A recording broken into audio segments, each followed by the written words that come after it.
congratulations to the backhand. Yeah, surprise. Yeah. We don't love loss. There was a little girl standing outside on the lawn beside the. Good.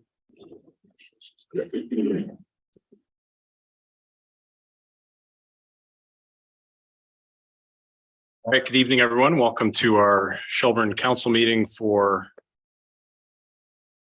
Monday, September the 11th.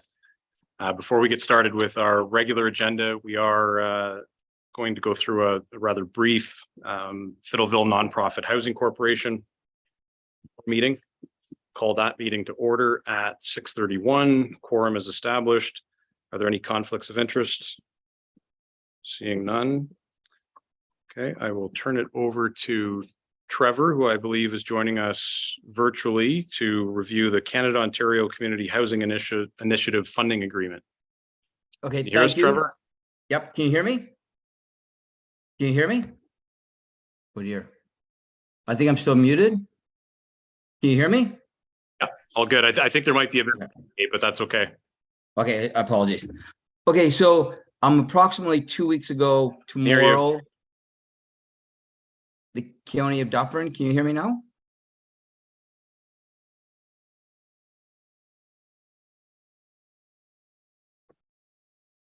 Yeah. Okay, approximately 2 weeks ago, the County of Dufferin announced good. to us that we're going to receive $42,000 in this COCHI funding.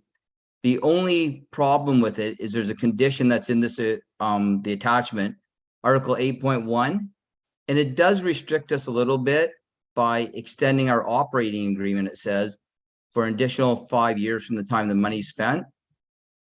So we just wanted to bring the board's attention. We didn't want to do it by email, just what this condition is, how it might affect us.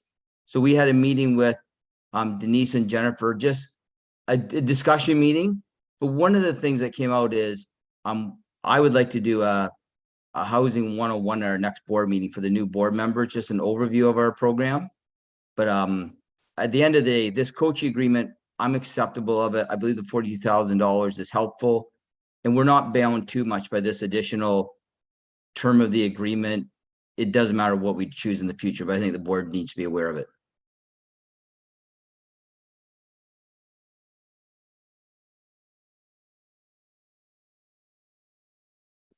Yep. Okay. Does anybody have any questions? No? Okay. So do you need a resolution from us then, Yes. Trevor, just to enter into this agreement? Yes, the County Dufferin wants that and is prudent on our behalf. Okay. All right. Yep. Okay. So a mover and seconder then to authorize the board to enter into this agreement. Moved by Sample, seconded by Bichardi. All in favor? It's carried. All right. Anything else? I just will bring a next meeting. I will bring a housing 101 for the board, just a little bit of an understanding of what our program is, just so they're aware, the new counselors.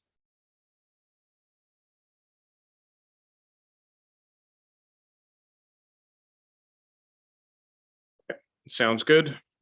All right. No other new business Nope. or a motion to adjourn. Thank you. Temple, seconded by Wagner. All in favor? Carried. All right. Thanks, Trevor. See you soon. Thank you, guys.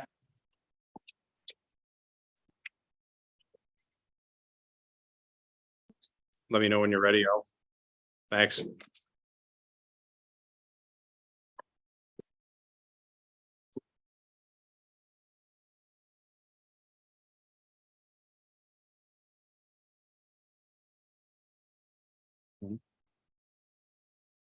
I just want to give Alice enough time to switch over.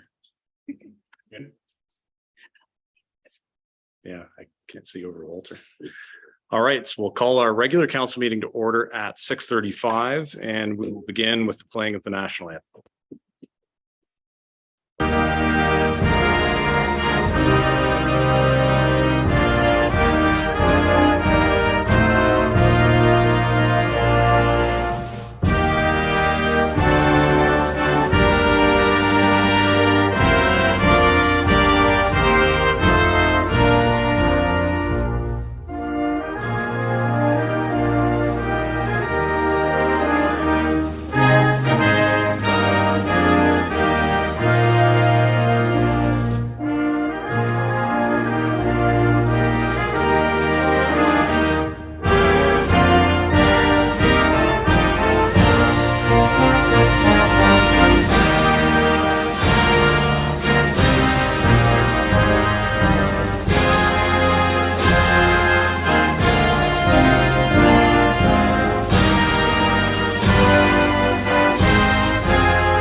I'd like to begin by respectfully acknowledging that the town of Shelburne resides in the traditional territory and ancestral lands of the Anishinaabe, including the Ojibwe, Potawatomi, Chippewa, and the people of the Three Fires Confederacy. These traditional territories upon which we live, work, play, and learn are steeped in rich Indigenous history and traditions. It is with this statement that we declare to honor and respect the past and present connection of Indigenous peoples with this land, its waterways and resources. And we encourage residents to review the call to action information by visiting the links which are contained on the town's website. Any member of council can disclose a pecuniary interest now or as the matter arises in the agenda. Don't see any now, so we'll move on to minutes. Can I have a mover and seconder to adopt the minutes from our August 28th regular council meeting? Councillor Fegan, seconded by Councillor Wagner. Discussion? All in favor? It's carried. Public question period. I don't see anybody in the gallery. Were there any questions submitted? No, sir. Okay, excellent. So that takes us to presentations, and we're joined this evening by Jeff Barton of LAS, who's going to walk us through a presentation on automated speed enforcements. Welcome, sir. Thank you. Talking into this, it doesn't matter. I think if you can, it'll. I guess. All right. So my name is Jeff Martin. Thank you, your worship, members of council and staff for having me tonight. I'm a energy and asset services manager with LAS, and I'm pleased to be here tonight to talk to you about automated speed enforcement. So on the first or second slide of your deck, which is labeled "Who is LAS?" For those who might be new, I just want to give you a bit of a background to who LAS is and what we do. So we are not-for-profit business services arm of AMO. And we build programs and services for the municipal sector to make your lives and your staff's lives easier. We're governed by a board of directors made up of your peers. So our chair is Gary McNamara from town of Tecumseh, and we have several others who are elected officials and municipal staff, and they give us direction on what programs we do and how we run them and how we can help the sector. Approximately 90% of municipalities, so 9 out of 10, use one or more of our 24 services. So just to give you an idea, there's 444 municipalities, 390 or more use one or more of our services. And tonight, I want to give you a high-level overview of one of our latest services, which is being built right now. And I'll take questions at the end. We just want to educate you on what we're doing and how it might help you. So the next slide is, what is automated speed enforcement? You may already know this, but I'll give you a quick background. It uses different technology, a camera and radar gun, to enforce speed limits on a roadway in community safety zones and school zones, and hopefully increases safety in your community. It's one of several safety options that you should be considering. Others include engineering, traffic calming, and policing. So it isn't the silver bullet, but it's one of several options that will help increase safety overall in your community.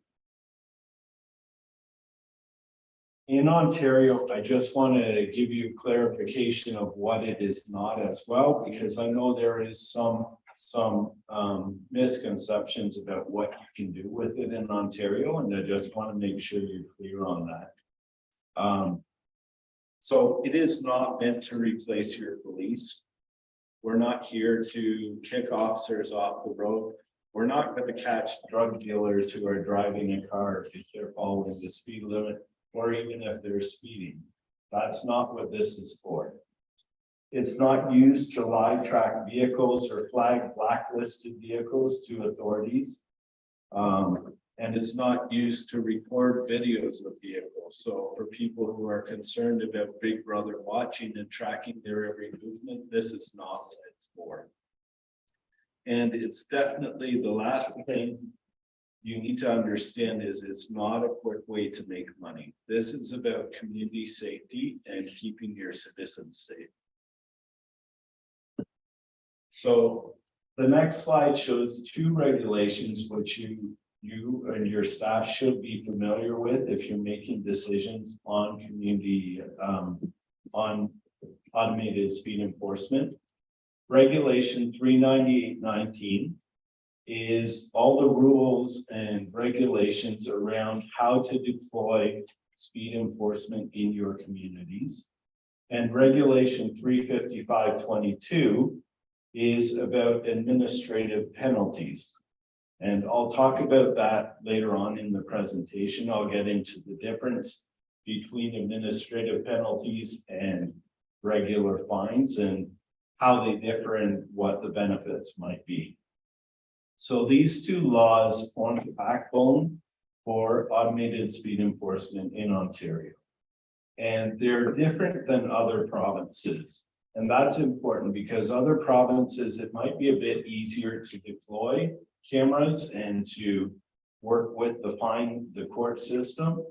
In Ontario, it's a bit more complex. So it's not as easy as putting a camera on the streets and having a third party just issue tickets. There's a bit more involvement from the municipality and with lots more rules to follow.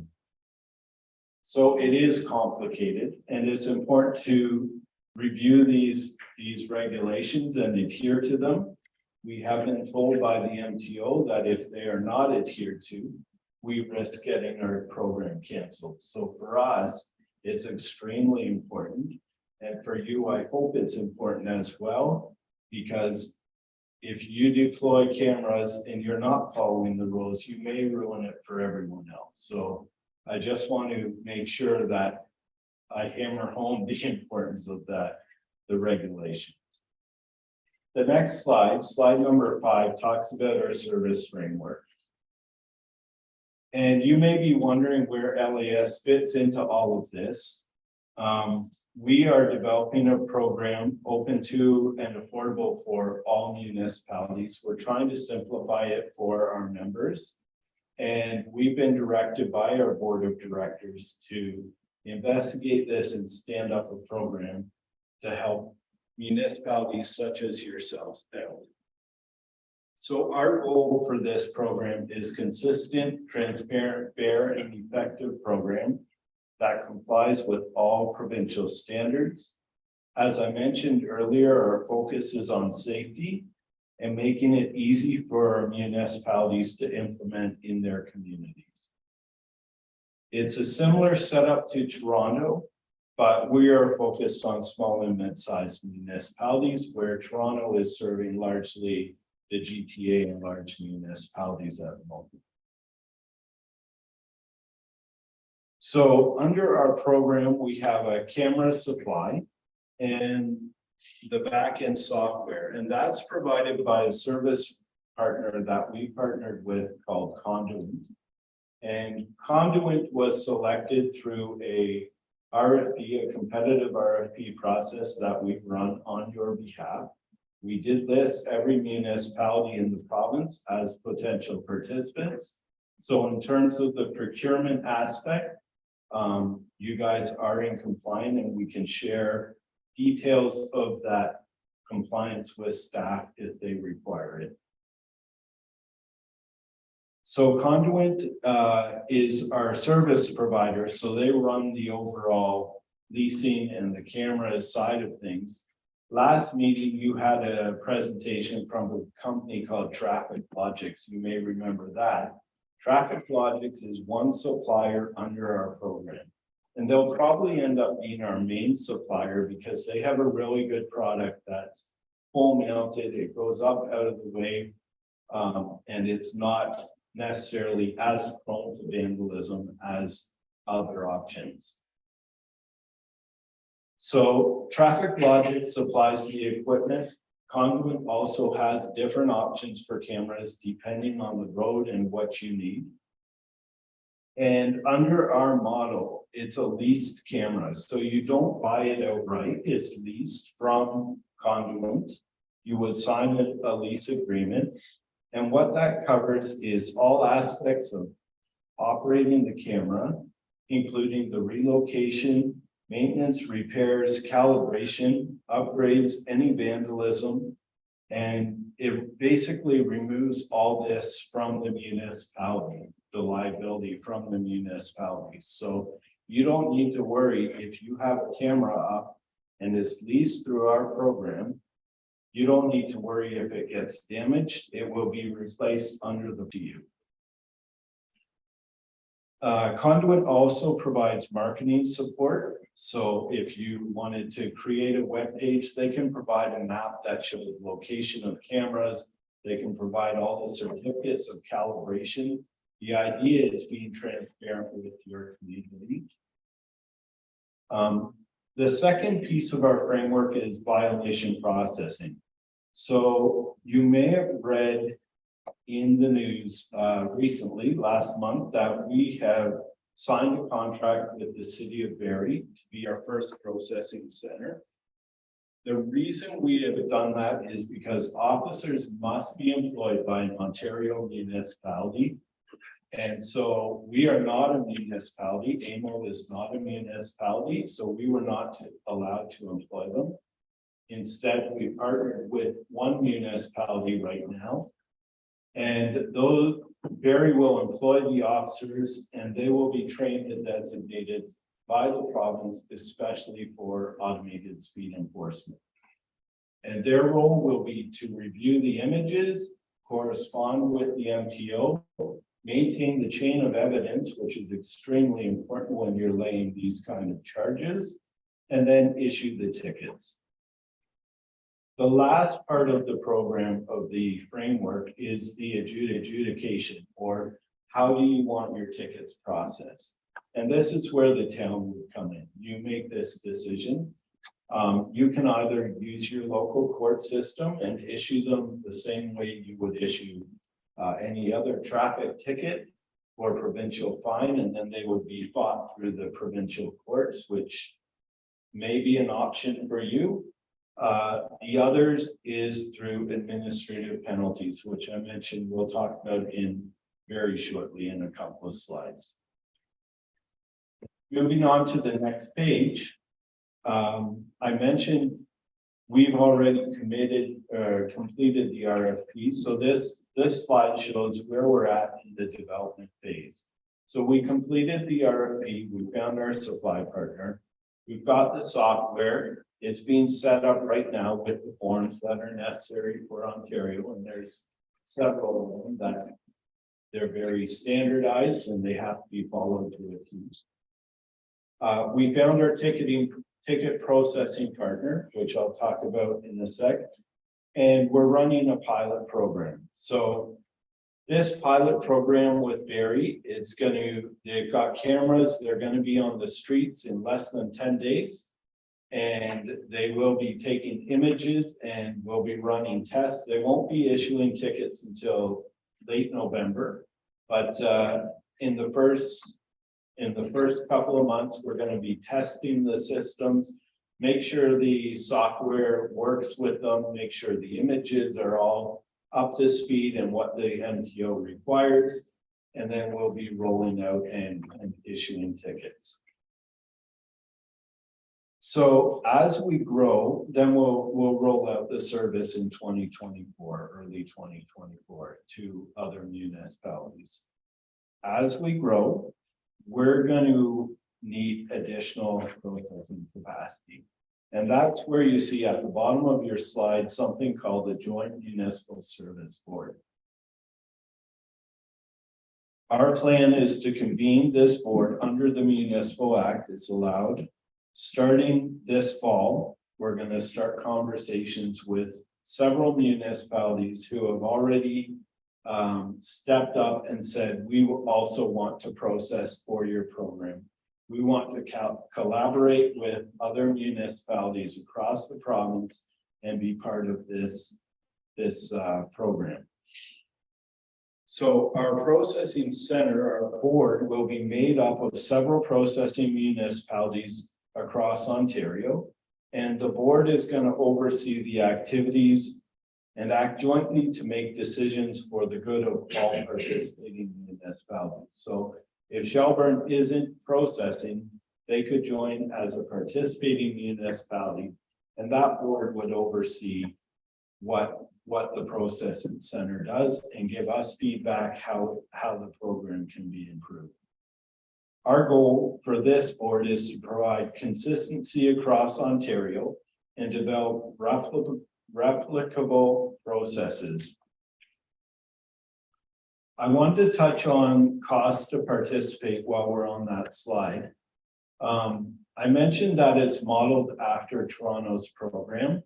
So there is a leasing fee to rent the cameras every month. And it depends on the type of camera you lease and the location and length of contract. So for example, I can say that a 6-month lease would cost about $19,000. So about, let's say, $3,000 a month for 6 months. Whereas a 4-year lease would work out to about $35,000 a year. So it's about the same, but those are the worst case. There are cheaper options depending on the camera. There are other costs involved. So you would pay the leasing fee to have that camera and worry-free in your location.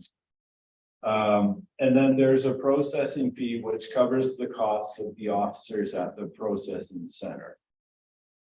We're a not-for-profit. This program is meant to be a not-for-profit program. It's not meant to make lots of money. So that fee is set and it's in line with Toronto. It's about $22 to $25 per ticket, depending on how you want to process. And these costs right now that I'm giving are based on experience from other municipalities.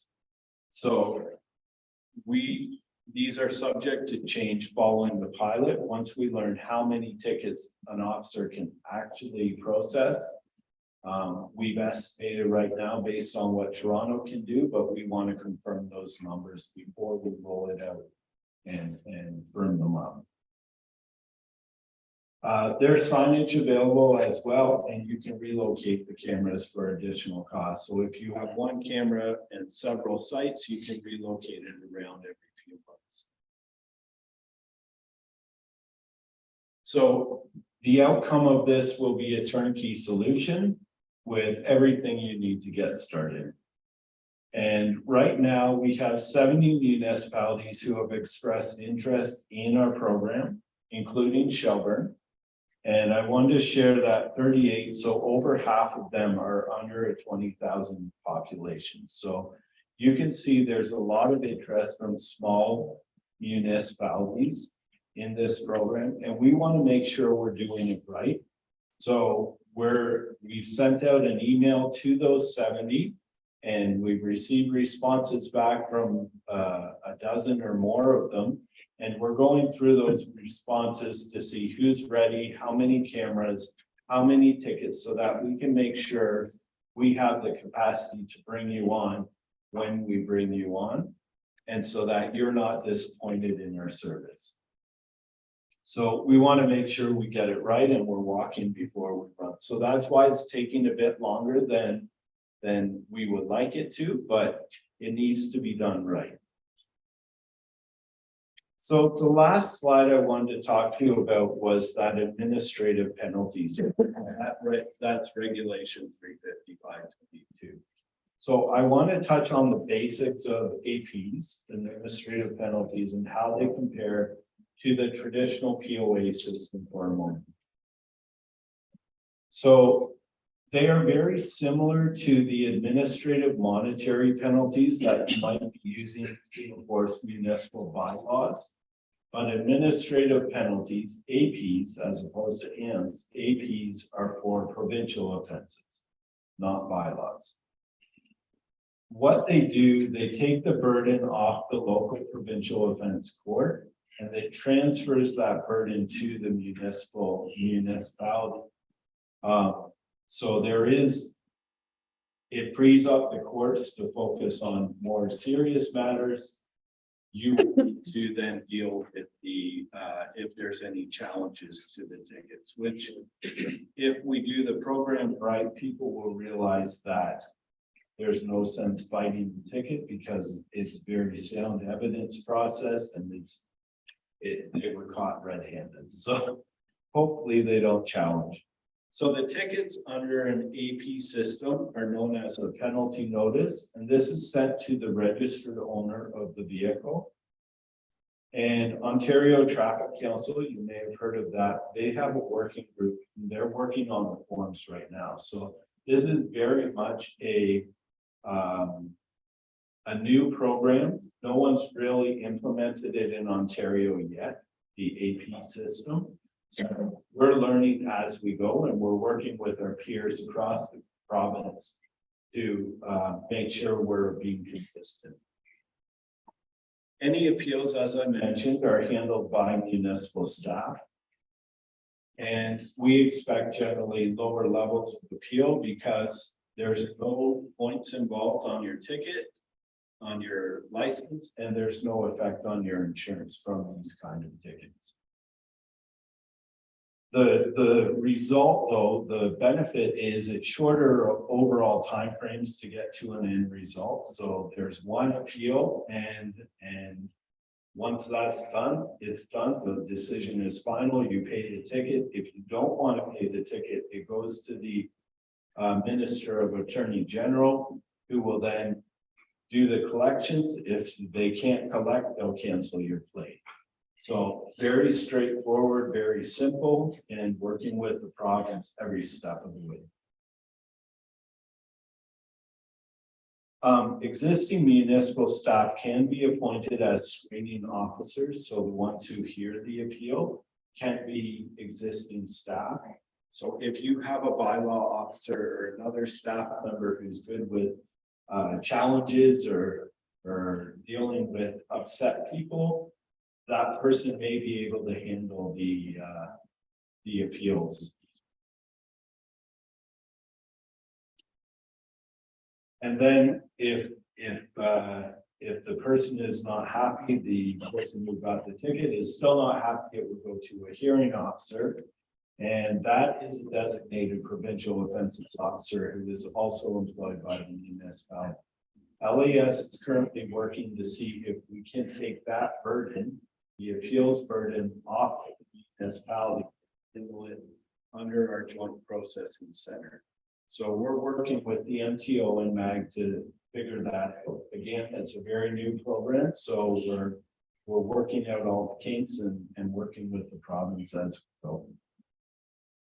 So for AP's penalties, or the fine, I'll call it, is remitted directly to the municipality, similar to bylaws. Whereas under the POA, the fines go to the court, and then you might get a little piece of it once everything is paid at the end. So financially, you will see more income or more of the fines, but you may have to pay out a little bit more to cover costs of employment and the appeals process.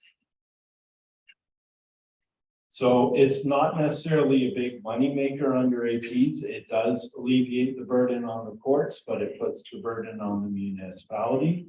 So there may be higher operating costs due to office space, staffing, technology.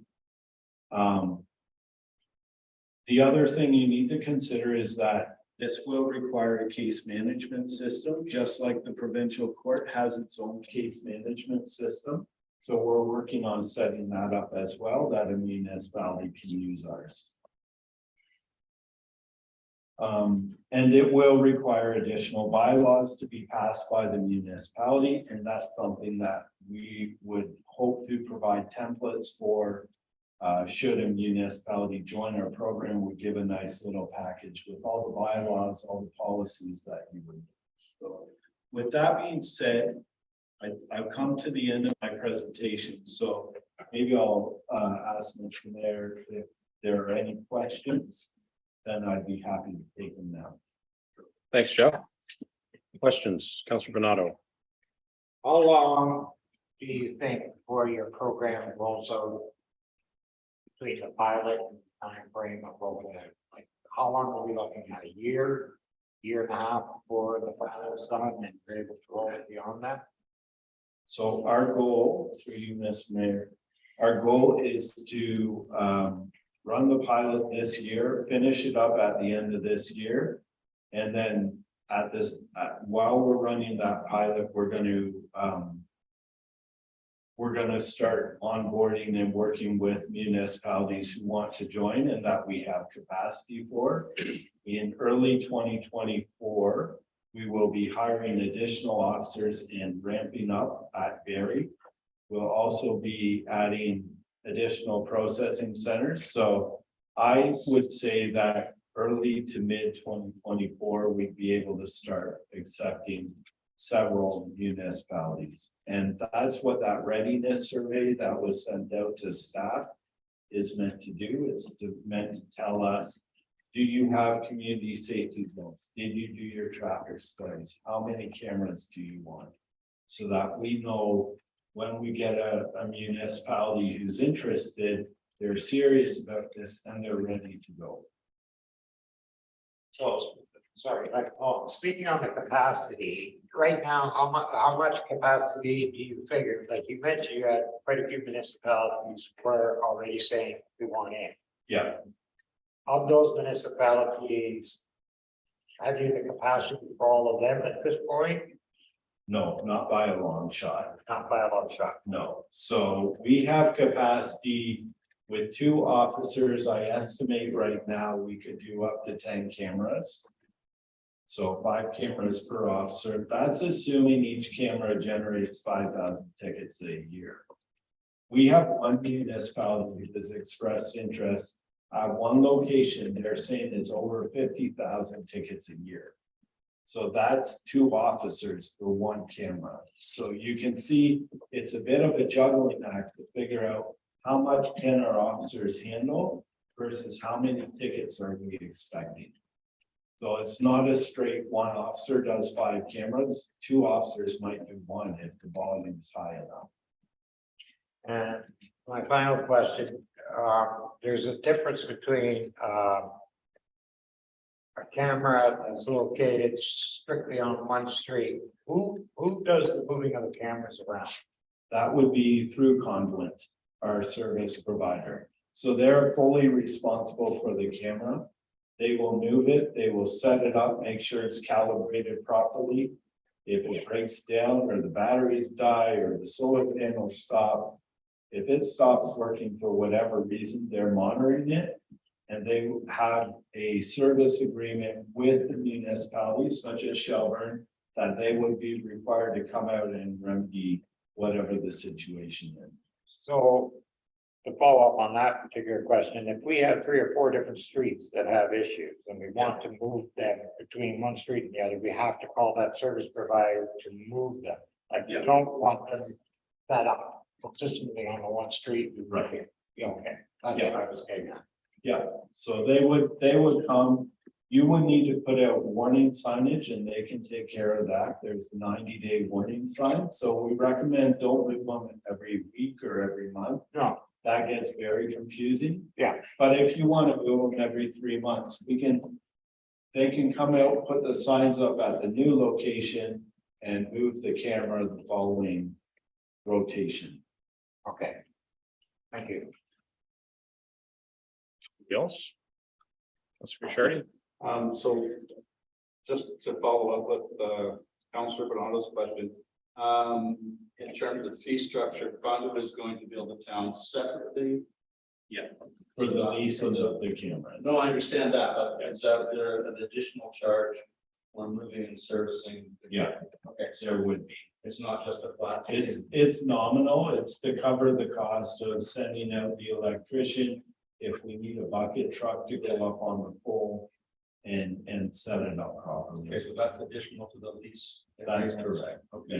And then the second question I have, Jeff, is, the processing fee.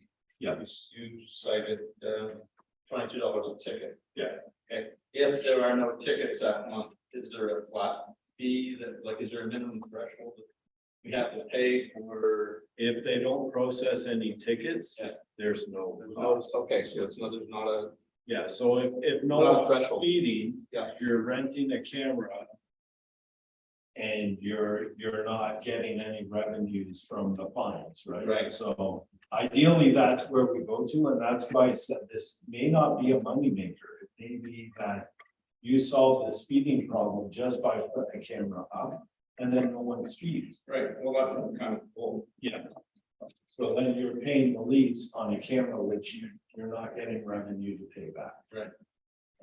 Okay, so again, like I said, my question, so there's no minimum, the camera sitting there where you got No, a processing agent, standing by, yeah, they get, like, you get you charge a flat fee, no, go below a threshold, they get numbers, that's all. Okay, no. great. Thank you. Yeah, I was just gonna ask if you can sort of let us know what Yeah. next steps would be to keep it up. Okay, so thanks, Jeff. So this was part of our educational engagement with council because of the questions and the direction on us moving forward, looking at automated speed enforcement. We are one of the municipalities that quickly responded because we are very interested in this. We did indicate that the administrative penalties program is the approach that we would want to take, and I need to qualify that. We've recognized that the POA is not effective for many municipalities. That backlog in there has been unrealistic with respect to tickets being issued, that many tickets are sitting in abeyance, and because of that, they're being tossed. So while we say we want to do administrative penalties, as Jeff has mentioned, we are not in a position to administer that on our own. Jennifer has worked with a number of other municipalities to determine whether or not a collaborative approach to an administrative penalty system specific to this kind of AES enforcement. And we are also looking at it for our own bylaw ticketing related support. This is not easy undertaking as well. So all of this would be something in the staff report that we need to actually consolidate for council to make an informed decision. So the response that we provided to LAS was based on what the direction of council was originally, and that was to look at 2 cameras. And so Jeff has provided you with the costs. You were given the costs that were associated with an outright purchase, but certainly as Jeff outlined, there are some risks associated with that. And then we have to do 2 areas of self-management, which we are certainly not in a position to have capacity for. So on the administrative penalty side, we're certainly challenged with respect to that component of the program. If we went POA, we're probably in a better position to move forward more quickly, but I don't know if that's strategic or not. We can do a little bit more research. Our understanding is that the majority of the municipalities that are interested are looking at the administrative penalty approach because they're dealing with challenges associated on an ongoing basis with POA. So we're now going to wrap together the information that we have between Traffic Logic's presentation and LAS's and provide council with a bit more information on the estimated overall costs. You've asked some questions regarding that.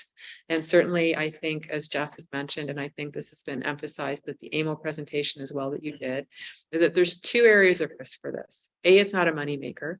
And B, it may not be like a zero maker, which is a good thing, but you've made an investment. The good news is that it's a 1-year commitment potentially in terms of that process, and then you can test it out and determine whether or not it's effective or whether it's so effective you want to expand it.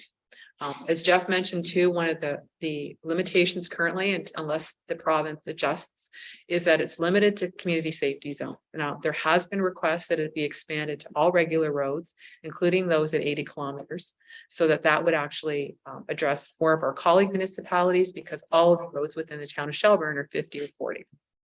That doesn't preclude the fact that some of the speeds that people potentially are going in excess of 50 would actually generate much higher fines and other kinds of problems. As Jeff has said, though, in this process, none of that is going to trigger the consequences of a POA system, where if you're speed racing and you're getting tickets or your car impounded, which sometimes is a very strong deterrent and message.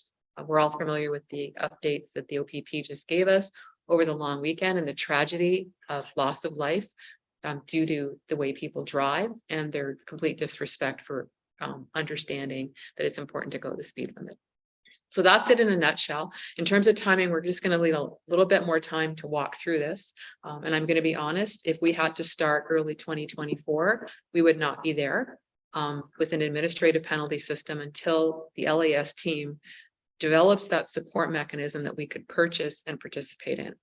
Our bylaw officers are not in a position from a capacity perspective to support this kind of administration. And if you're saying 2 officers for one municipality are going to process 50,000, good for them, but that will probably keep you very busy. All right, anybody else? Councillor Sample? In your report, you're gonna pull all the data from our current cameras, right? There'll be all in there too. Through the mayor, yeah. What our plan is to do, and that was another question that LAS had asked, is do you currently have cameras? And you're all aware that we have 6 and that we rotate them. We will be providing a history of those speeds. And I think I've mentioned before that while many may think that excessive speed is ongoing, they may find out that it's not as excessive as they actually believe it to be. On top of that, if we can get information on the black cats from the OPP, when those 2 or 1 are in our municipality, we will. And I know, Jim, we just did an experiment and we're pretty confident we're going to see a change, while Jeff advised that this is not a replacement for your policing or your engineering or your other solutions. Traffic calming is still a very important element of speed control. And we know as well that when you place parking on streets, it slows people down, just visually and optically. And we're probably going to see that post the lines being painted to park on Greenwood versus pre, there is an impact, and the impact is positive. So those kind of things are something that we also have to take into consideration in what we're looking at. And we know that we've looked at what Innisfil has done in terms of traffic calming, and other municipalities that have made great strides in those kinds of engineering solutions or park related types of applications on roads, such as bump outs or medians or anything else, as part of this assessment for you to look at in terms of 2024 costing, because this is not an inexpensive approach. And it's important that you make a decision based on all the information that you have available to you. And that's particularly, and I need to stress why we did this, which is unusual, where we have companies that are literally products we purchase meeting with council, because this is literally part of a follow-up staff report. And this is an area that we do not have expertise in, and we rely on colleagues from LAS and others to help us prepare this report for council's consideration. All right. Yeah, he's on our big screen. Sorry, Jack. We have a member of the OPP has joined us. He's just here to listen, and we rely on his input too. And he's going to be on the big screen. He's good. Oh, he's good. Yeah. He has no questions. Yeah. No All right, questions. well, thank you, Jeff. It's certainly informative and gives us lots to think about. Guess we'll continue the discussions. I have a motion then to receive the presentation for information. Urbanato, seconded by Councillor Vegan. All in favor? Carried. All right, thanks, Jeff. Very much. I'm gonna head out. Drive safe. All right, are there any council inquiries this evening? Oh, okay. On to reports. So the first report is from our CAO regarding the Shelburne Transit Ticket Support Program. Thank you, Mayor Mills. Certainly, this is a staff initiated request, and what we're asking you to consider is that we recognize that council, through the grant program of this year, placed a significant importance on food insecurity and supporting those organizations that were helping members of our community through difficult times. So we did have a partnership with the Grey County Transit through the GTR, whereby this past summer, they implemented an effective April fare-free weekend transit support. And as that program has come to an end as of this past weekend, and I'll be bringing back a report on the ridership as part of the 2024 budget framework for you to consider that program, but didn't want to connect those two issues right now. That the ability for those that are in need to attend stores that purchase food products for sale or things that they may need continues to be important. So there was a marginal surplus in this year's 2024 grant program. And we thought that it might be very helpful to extend a ticket program to the clients of the food bank. The food bank was approached in April before Grey County announced the Fare Free program. And at that point, it indicated that they were very supportive of that. So what we would do administratively is the tickets would be provided to us by Grey County. And they would be a flat fee of $5, recognizing that, of course, that some people it would be $4.50 because they're seniors. But for administrative ease, we would have one ticket cost. And that if we allocated about $750, that would purchase 150 tickets so that people could use them. And that would still leave a modest surplus for council's use for the rest of this year in that grant program. So I've just indicated that we still have in the weekend program that was implemented and approved 14 spots on that loop, which runs every 30 minutes. And additionally, we will still, when we have assumption of the road close to or as close to the new plaza at Fieldgate, which is primarily where the Foodland is and the dollar store and other businesses, that would make it closer to walk. However, I will indicate that we currently have a spot at School Road and County Road 11, which is across from No Frills, and it's still a short walk to that new plaza. So this report has recommended that council consider allocating $750 from the existing surplus, or I shouldn't say surplus, unallocated balance of the 2024 community grant program, whereby that ticketing support can be provided to the food bank to distribute to their clients for the remainder of this year and into 2024 if the program tickets are still available. And happy to answer any questions. All right, questions? Councilor Bernardo? So these tickets would, because the weekends are free, these tickets would be used during the week to get to the food bank? Like, I'm trying to understand, or just for shopping during the week, or? Sorry, the weekend fare free program has ended. This past weekend was the last weekend of that. So now the reinstatement of all costs are for the weekday and weekend service. These tickets can be used weekday or weekend. There's no limitation on what they can be used for. They can be used for anything within the GTR transit program. So if somebody needs it for employment to get them to either Dundalk, Owen Sound going north or south to Orangeville to connect into the GO Transit to get them as far south that they need to go, that's what the client of the food bank can use those for.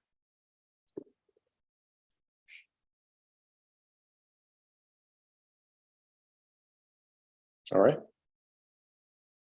Anybody want to make a motion? So, okay, Councillor Fegan, so receiving the report and allocating $750 to provide the tickets. There's a seconder for that, Councillor Bishardi. All in favor? It's carried. All right. Stuff. So the next item is bylaw or the it's an annual agreement that we enter into with integrated maintenance and operation services for winter maintenance of our connecting link. Jim, is there anything unusual you want to speak? I mean, it's kind of the standard thing we do each year, right? No, for your worship, very standard, there's minimal increase. I would say it's good value for what we get. And the idea generally is that they're plowing the highways anyway, so they just don't lift the plows when they're going through town, more or less, right? Yeah, they just continue on. Okay. So you just let the cat out of the bag. Why? I'm just kidding. Yeah, well, I mean, call it what it is, right? Is there a mover and seconder then for that bylaw? Councillor Sample, seconded by Councillor Bernardo. All in favor? Carried. All right. Next is Councillor Fegan's notice of motion from last meeting. So I'll read the motion out in full first. Resolve the council direct staff to reach out to the property owner of Fresh Variety one last time, requesting that they become compliant with the accommodations of October 18th, 2021 within 1 week. Failure to do so rather will result in the following. Be it then resolved that council directs staff to rescind all accommodations of October 18th, 2021 and request that the removal of all items on town property within 1 week. and that staff be directed to remove any encroaching items that are located on town property should the property owner remain non-compliant, and that staff also be directed to speak with the OPP, possibly have the property owner charged with mischief under the Criminal Code of Canada, Section 30, for the removal of the no parking sign should the property owner remain non-compliant. First of all, is there a seconder for that motion? Councillor Ghishardi. Okay, Councillor Fegan, would you like to speak to that? If I may, I actually may want to amend the motion Okay. slightly. This property owner has had 2 years to comply. And I firmly believe that this town has been more than fair, more than accommodating in trying to reach a amicable solution for the issue of parking in that zone. The fact that they, after 2 years, are still non-compliant, I think we need to be a little potentially heavy-handed in this. I still want to give them 1 week to come into compliance. However, I don't think that we should give them an additional week after that to remove any encroaching items from town property. So if I could, I'd like to amend that.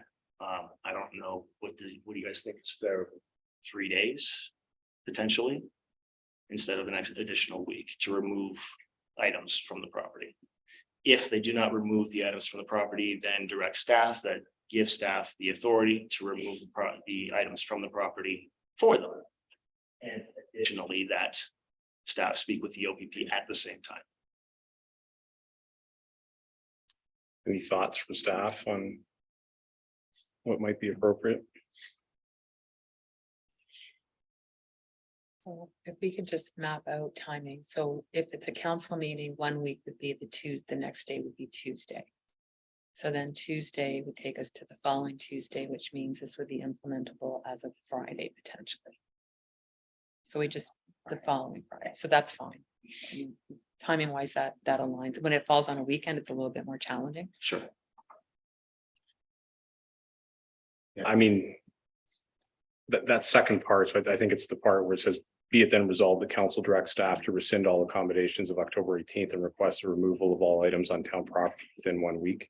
That's the part. That's the part that I'm trying to amend, correct? So it's, I don't want to give them an additional week after the fact. It's actually need to shorten that time frame if they do not come into compliance.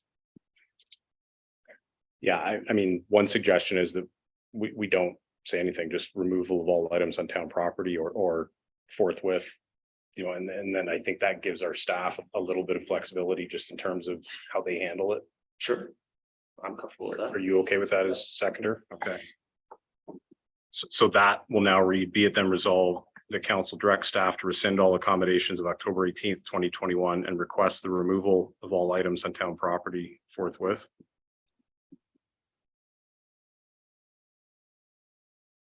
Okay.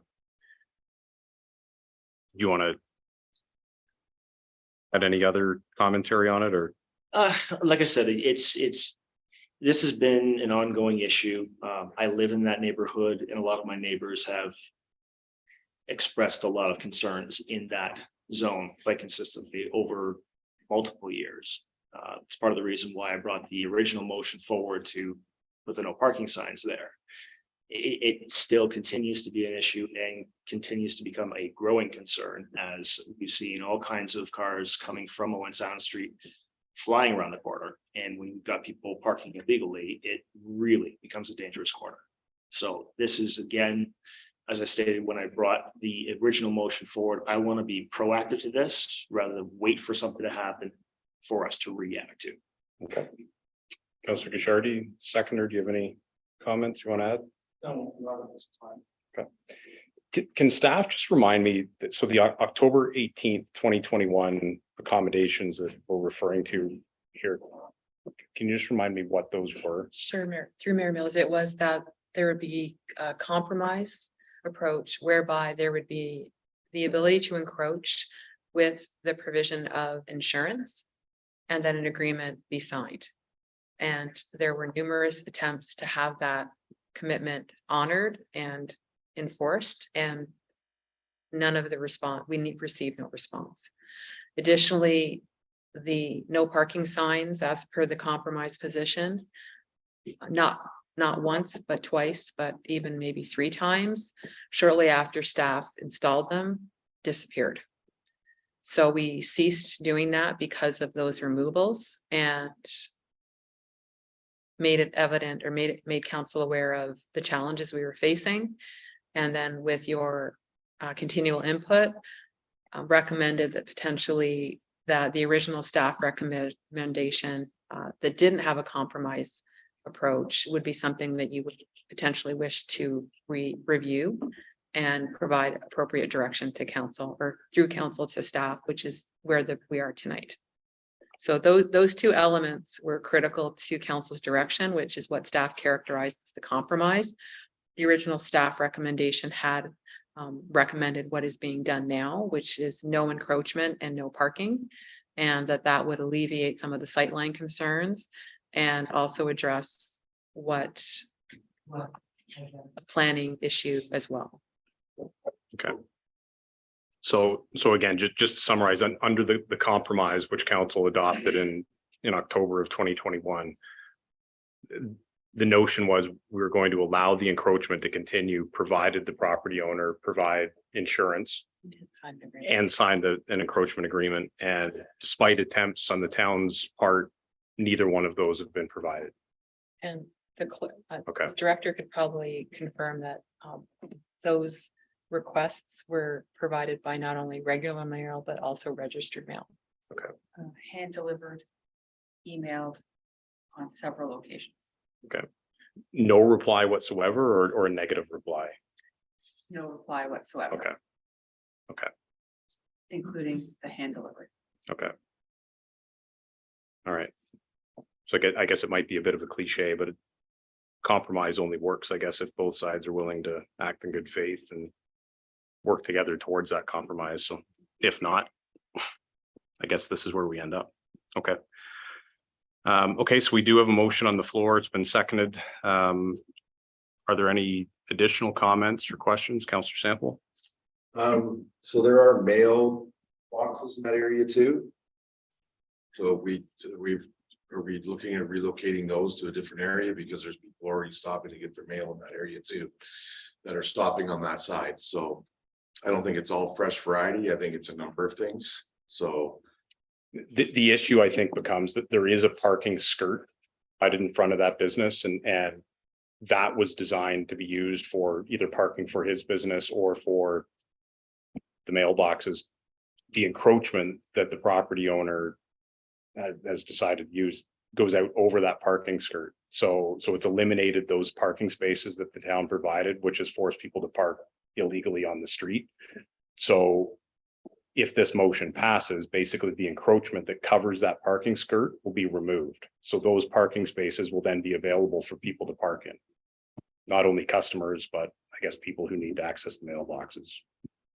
Right? Correct. Okay. make sure it's explained, that's all. Yeah. I'm just going to add the mailboxes are farther down the section. I think one of the concerns was residents turning west on South Street onto Jane. And there's a and then there's a car sitting right on the off the corner, like within 5 car lengths of that turn. Live lane of And traffic. lane of traffic, yeah. And if I could add to that as well, when we did do the compromise, we took into consideration the mailboxes and the no parking ended before the mailboxes where we still allowed the parking in front of the mailbox. So there was still space for the extra cars. I'm just clarifying because I wasn't here when you're. Yeah, no, that's right. I don't understand, that's all. Absolutely. No, I appreciate it. Okay. Oh, yes. And any further discussion? No? Okay, all right, call the question then. All in favor? Opposed? Okay, motion's carried. All right.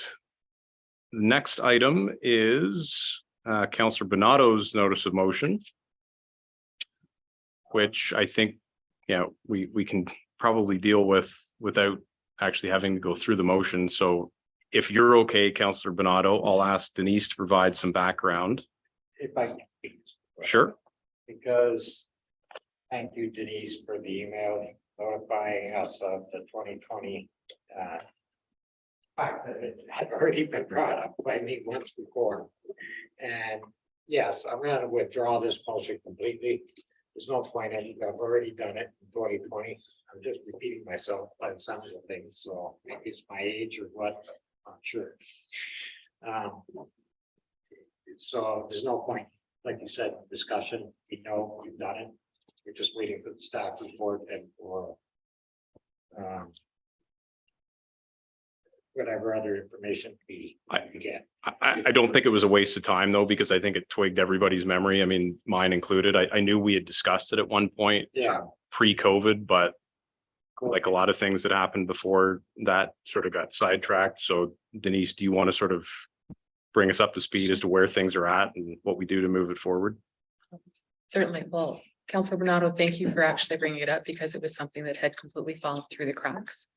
And I even forgot that Chris had been here because I spoke to him at AMO, I spoke to him at OSUM and said, you know, we should move this forward. So just in a nutshell, in March, I think it was March 9th, 2020, we had a presentation from Firemark of the day.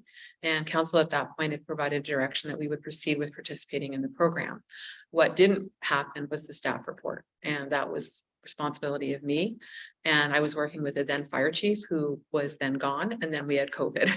So again, it was just one of those unfortunate gaps issues, but the presentation that we provided to you, which is the standard presentation that Firemark does, has changed very little since then. So I've attached what we really have. There are a number of municipalities that participate in this program. What's unique for Shelburne is that you're part of a board, but we've clarified that that is irrelevant to this. And that, for example, Mulmer is participating and Mulmer takes the fees associated with any recoverables. So what we'll be doing is providing you with the stats that we were relying on the Shelburne District Fire Board to provide to us to give you an idea of the number of calls that we have had over the last, let's say, 6 to 7 years, because that will give you an indication of potentially what would be the revenue capacity. And then how you allocate that is usually back to fire pub ed or fire capital or whatever you choose as a municipality. So hoping to have that report to you, I think on, is it the 16th of October meeting? And the reason is we need the fire chief to be back because he will be out of the country from the 18th to the 25th of September. So we'll be recommending, as you probably can guess already, that we do participate. And it's just making sure that you have enough information to feel comfortable with that recommendation being supported. Okay. If it was March 9th, 2020, that was probably our very last council meeting before everything blew apart. So, Yeah, yeah. it's just, yeah. So no wonder it sort of got, There was a lot going on then. yeah, yeah. All right, any notices of motion for this evening? No. All right, communications, anything there that sparks any particular interest? No, okay. Can I have a motion then to receive the 9 items listed under communication for information? Councillor Bernardo, by Councillor Sample. All in favor? Carried. Motion for the confirming bylaw. Councillor Sample, seconded by Councillor Fegan. All in favor? Carried. And a motion to adjourn. Councillor Wagner. By Councillor Guichardi.